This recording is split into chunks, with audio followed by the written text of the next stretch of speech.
Assalamualaikum warahmatullahi wabarakatuh. Kami dari mahasiswa Pendidikan Guru Sekolah Dasar Fakultas Ilmu Pendidikan Universitas Muhammadiyah Jakarta ingin menampilkan sebuah video pembelajaran tentang benda dan sifatnya untuk kelas 4. Sebelum masuk ke materi, kami akan memperkenalkan kelompok kami, yaitu Anissa Bella Rahma, Mudrika Azizah, Niken Ayu Rosidah, Novia Ikvina Nelal Muna, Sofi Izatur Rahma, dan Felijihan Azahra.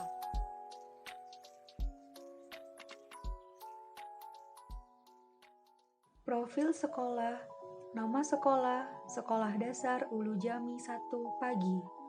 Alamat sekolah, Jalan Haji Buang RT 7 RW 7, Kelurahan Ulu Jami, Kecamatan Pesanggerahan, Jakarta Selatan. Nomor pokok sekolah nasional 20102196. Jenjang sekolah, sekolah dasar. Status sekolah, negeri. Sekolah Dasar Negeri Ulu Jami 1 Pagi memiliki moto yaitu CAKAP. CAKAP merupakan singkatan dari cerdas, aktif, kreatif, edukatif, peduli. Lalu, Sekolah Dasar Negeri Ulu Jami 1 Pagi memiliki visi terwujudnya peserta didik yang berprestasi, terampil, dan berkarakter. Berikut ini juga merupakan misi dari Sekolah SDN Ulu Jami 01 Pagi. Dan berikut ini adalah tujuan pembelajaran dari SDN Ulu Jami 01 Pagi. Berikut ini hasil laporan magang 2 kelompok 19. Sekolah Dasar Negeri Ulu Jami 1 Pagi ini sudah melakukan pembelajaran secara tatap muka. Dengan kondisi seperti ini, diperlukannya penyesuaian pembelajaran antara guru dengan peserta didik. Sebelumnya, pada saat pembelajaran secara daring, sangat berdampak terhadap moral peserta didik. Mereka terbiasa dibantu orang tua dalam mengerjakan tugas dan terkait baca, tulis, dan hitung yang masih kurang menguasai.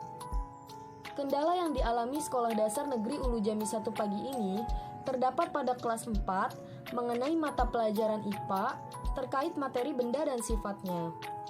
Dikarenakan terbatasnya fasilitas yang kurang memadai, kendala guru dalam mengaplikasikan teknologi untuk membuat PowerPoint. Dengan itu, kelompok kami membuat media terkait materi benda dan sifatnya dalam bentuk video pembelajaran ini. Yang selanjutnya adalah dokumentasi dari kelompok 19 di SDN Ulu Jami 01 Pagi. Wujud benda. Benda padat.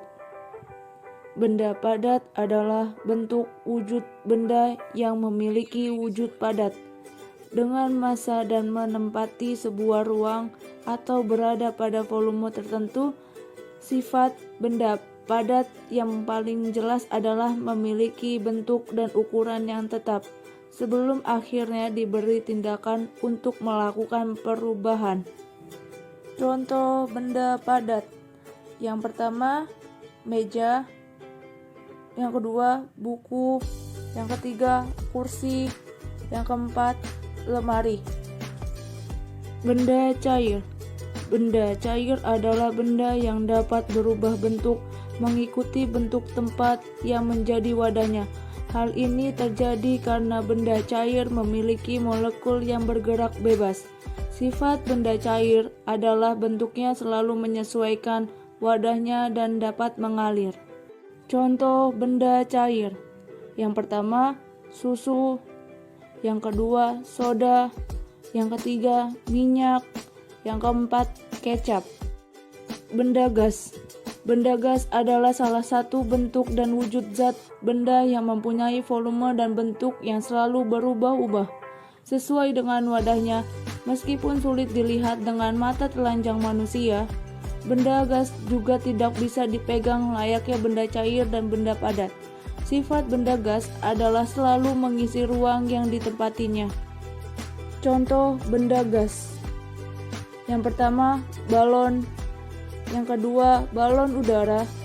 Yang ketiga, udara pada ban motor atau ban mobil. Selanjutnya, perubahan wujud benda. Perubahan wujud benda adalah salah satu bentuk terjadinya gejala perubahan pada suatu benda menjadi berbeda wujud dari sebelumnya. baik ukuran, bentuk, warna, dan aroma atau baunya yang berubah. Proses perubahan bentuk benda ini dapat terjadi dengan berbagai cara dan beberapa prosesnya dapat dilihat dengan mata telanjang manusia. Wujud benda dapat berupa cair, gas atau padat yang memiliki molekul gerak translasi atau gerak pindah tempat dan gerak vibrasi atau bisa saja bergerak di tempat. Pada kondisi tertentu, suatu zat benda yaitu padat, cair, dan gas tidak bisa mempertahankan bentuknya. Itulah sebabnya bisa mengalami perubahan wujud seperti berubah warnanya, berubah bentuknya, dan muncul bau atau aroma lain dari wujud sebelumnya. Hal tersebut terjadi tentu bukan tanpa sebab, melainkan karena zat benda tersebut dalam kondisi tertentu yang dipengaruhi oleh panas, suhu, kelembapan, dan sebagainya. Perubahan wujud benda dari cair menjadi padat. Perubahan wujud benda dari cair menjadi padat disebut dengan membeku. Perubahan wujud benda ini merupakan perubahan wujud yang cukup banyak ditemukan dalam keseharian kita. Misalnya saat kita ingin menikmati minuman dingin yang menggunakan es, kita pasti memerlukan air yang telah melalui proses pembekuan. Contohnya yaitu 1. Agar-agar yang semula cair kemudian mengeras ketika suhu benda mulai turun. 2. Pembuatan gula jawa yang ketika panas berbentuk cair, ketika dingin berbentuk padatan. 3. Lelehan lilin yang lama-kelamaan akan kembali menjadi padat. Perubahan wujud benda dari padat menjadi cair. Peristiwa mencair atau melebur adalah peristiwa di mana terjadi perubahan wujud suatu benda dari padat menjadi cair. Peristiwa ini dapat terjadi karena suatu benda mengalami pemanasan atau peningkatan suhu. Contohnya yaitu 1. Coklat batangan yang akan meleleh apabila dipanaskan. 2. Es krim yang sekedar diletakkan di ruangan terbuka lama-kelamaan akan mencair. 3. Pewarna krayon yang dipanaskan akan mencair. Tahukah kamu apa yang dimaksud dengan perubahan wujud benda dari cair ke gas? Perubahan wujud zat dari cair menjadi gas disebut menguap. Suatu zat akan menguap ketika zat tersebut suhunya berada pada titik didihnya dan menerima kalor. Berikut ini adalah contoh dari peristiwa menguap. Yang pertama ada air yang direbus atau dipanaskan. Dalam waktu yang lama akan berubah menjadi uap. Misalnya saat memasak air, akan terdapat perubahan suhu secara berangsur-angsur dari suhu rendah ke suhu tinggi. Suhu yang tinggi apabila dipanaskan akan mencapai titik didih. Biasanya, pada air yang dididihkan akan muncul suara tertentu dan juga uap air di luar bagian tempat memanas air. Proses ini disebut dengan penguapan. Air yang tadinya berbentuk cair akan berubah menjadi gas. Contoh selanjutnya yaitu pemanasan air yang menghasilkan uap air di tutup panci atau ceret. Lalu yang selanjutnya, pakaian basah yang dijemur. Ketika dijemur, panas matahari akan diserap oleh pakaian karena masih mengandung air. Air pada pakaian akan menguap selama pemanasan atau proses penjemuran. Akibatnya, pakaian dijemur dalam waktu lama akan mengering tanpa masih ada sisa air pada pakaian tersebut. Yang selanjutnya yaitu, tahukah kamu apa yang dimaksud dengan perubahan wujud benda dari gas ke cair? Perubahan wujud zat dari gas menjadi cair disebut mengembun. Pada proses pengembunan, gas melepaskan kalor hingga berubah menjadi cair. Suhu pada saat pertama kali zat gas mengembun dinamakan titik embun. Lalu berikutnya yaitu ada contoh peristiwa dari mengembun. Yang pertama, embun di pagi hari. Titik-titik air yang menempel pada daun-daun atau pepohonan merupakan hasil dari proses mengembun pada udara. Lalu yang selanjutnya, dinding di luar gelas basah karena berisi es. Gelas dari bahan apapun, jika di dalamnya berisi air yang dingin atau bahkan es, akan menimbulkan munculnya titik-titik air di bagian luar gelas. Lalu contoh yang terakhir yaitu kaca di dalam mobil ketika dingin atau hujan. Proses mengembun pada kaca bagian dalam disebabkan suhu yang rendah di lingkungan mobil, sehingga titik-titik air terbentuk dan akan menyebabkan kaca bagian dalam terlihat buram serta basah. Perubahan wujud benda dari padat ke gas. Apakah itu? Perubahan wujud zat dari padat menjadi gas disebut menyublim. Perubahan wujud dari padat menjadi gas ini tanpa melalui bagian cair. Lalu, apa saja contoh dari peristiwa menyublim? Contohnya yang pertama ada kapur barus. Kapur barus ketika disimpan di dalam lemari atau disimpan di dalam kamar mandi, lama-kelamaan akan mengecil dan memberikan bau yang menyengat. Lalu contoh yang kedua ada salju. Salju memiliki permukaan yang sangat tipis sehingga mudah menyublim ketika terkena udara. Wujudnya akan berubah menjadi uap air tanpa menjadi cairan terlebih dahulu. Yang terakhir, es batu. Menyublimnya es batu yang dikeluarkan dari lemari es ke suhu ruangan. Proses didiamkannya es batu di suhu ruangan akan mengeluarkan uap air berbentuk asap putih ke udara. Selanjutnya, kita akan belajar sifat, bahan, dan kegunaannya.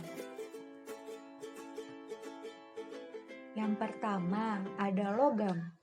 Ada apa dengan logam? Kalian pasti pernah melihat uang logam. Kalau dipegang, pastinya uang logam tersebut sangat kuat dan tidak mudah penyok. Logam merupakan bahan yang kuat, tahan panas, dan dapat menghantarkan panas dengan baik. Logam merupakan bahan yang sangat keras dan sulit untuk dibentuk. Agar dapat dibentuk, logam harus dilebur pada suhu yang sangat tinggi. Setelah dilebur, logam akan berwujud cair dan mudah untuk dibentuk. Nah, lalu apa saja jenis-jenis logam? Jenis-jenis logam yang biasa digunakan dalam kehidupan sehari-hari antara lain besi, aluminium, dan tembaga. Besi biasanya digunakan untuk membuat tiang atau rangka beton karena sifatnya yang sangat kuat. Lalu, aluminium biasa digunakan untuk bahan dasar alat-alat rumah tangga. Aluminium bersifat tahan karat dan dapat menghantarkan panas dengan baik. Nah, adapun tembaga banyak digunakan untuk bahan dasar pembuatan kabel materi listrik. Bagian dalam kabel yang berwarna kekuningan terbuat dari tembaga. Tembaga dapat menghantarkan panas dan arus listrik dengan baik atau bersifat konduktor. Apa itu kayu? Kayu merupakan bahan yang bersifat kuat dan mudah dibentuk. Kayu berasal dari tumbuhan berkayu seperti pohon damar, pohon jati, dan pohon cendana. Kayu dapat dibentuk dengan cara digergaji atau diukir. Kayu tidak dapat mengantarkan panas. Oleh karena itu, kayu dapat digunakan untuk berbagai keperluan, seperti peralatan masak, membuat mebel, hiasan rumah tangga, dan bahan bangunan. Berikut ini contoh benda yang terbuat dari kayu ada pintu, meja, kursi, lemari, dan papan tulis. Selanjutnya plastik. Apa itu plastik? Plastik merupakan bahan sintetis yang memiliki bermacam-macam warna. Plastik dibuat dengan cara polimerisasi. Polimerisasi yaitu menyusun dan membentuk secara sambung-menyambung bahan-bahan dasar plastik yang disebut monomer. Plastik memiliki beberapa sifat, antara lain tidak tembus air, mudah dibentuk dan dicetak, tidak mudah pecah, lentur, dan isolator. Berikut ini benda yang terbuat dari plastik.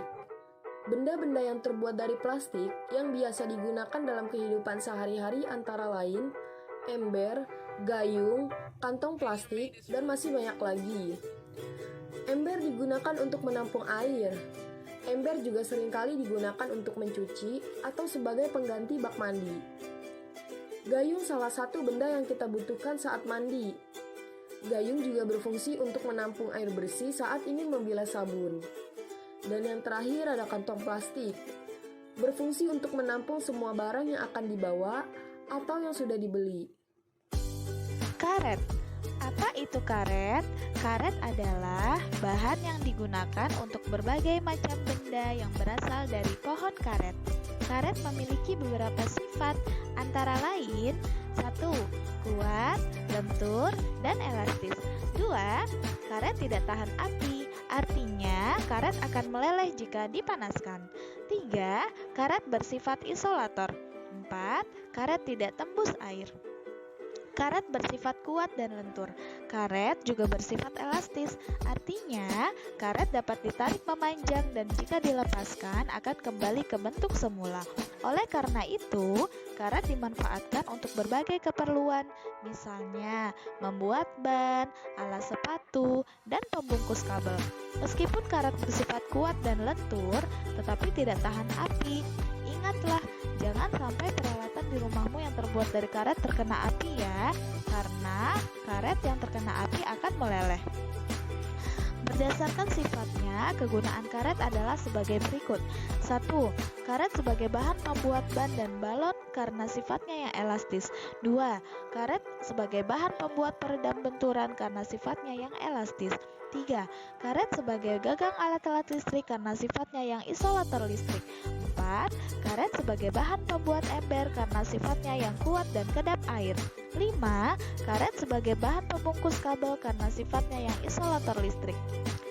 Kaca adalah padatan yang dihasilkan dengan mendinginkan material cair sehingga susunan internal atom atau molekul tetap dalam keadaan acak atau tidak teratur, mirip dengan pengaturan dalam cairan. Berdasarkan sifatnya, kegunaan kaca adalah sebagai berikut. 1. Membuat kaca jendela karena sifatnya yang tembus pandang. 2. Peralatan rumah tangga yaitu piring dan gelas karena sifatnya yang tahan panas dan tidak menyerap air. Benda padat yang seperti itu dikatakan amorf atau kaca. Pada benda padat biasa memiliki struktur kristal biasa. Nah, di bawah ini adalah gambar perbedaannya, seperti yang tertera di gambar. Sifat-sifat kaca. Sifat-sifat kaca yaitu berwujud padat. Kaca merupakan bahan kuat dan tembus pandang, tahan panas, mudah dibentuk jika dipanaskan, dan tidak menyerap air, juga bersifat isolator. Kaca yang telah digunakan selama berabad-abad untuk membuat benda-benda yang sudah kita kenal. Sifat kaca yang tembus pandang ini digunakan untuk membuat kaca jendela. Rumah kita akan terang pada siang hari apabila menggunakan kaca sebagai jendela.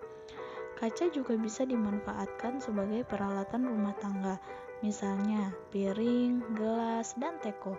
Kaca tahan panas sehingga piring dan gelas tidak mudah pecah apabila diisi makanan atau air yang panas. Soal latihan. Berilah tanda silang untuk jawaban yang benar pada soal pilihan ganda di bawah ini. Soal nomor 1, soal nomor 2. Soal nomor 3, soal nomor 4. Soal nomor 5, soal nomor 6. Soal nomor 7, soal nomor 8.